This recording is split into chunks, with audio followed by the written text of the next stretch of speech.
How to fix Google Play Music has stopped. Hey guys, welcome back to 1 Million Ideas YouTube channel. In this video, I will show you how to fix Google Play Music has stopped. So guys, for this you have to make sure that your internet connection is on, and then the second step is you have to go to your phone settings. Now you have to go to install apps or app manager.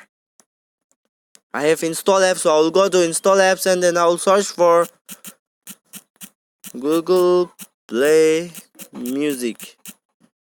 So here is it. Click on Google Play Music, and guys, you can see here force stop button. Click on force stop and press OK, and then now click on storage, and you have to clear all the data here.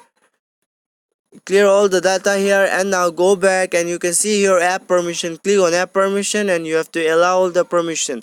Now guys, go back, restart your phone and reopen the application. The problem will be solved. Thanks for watching.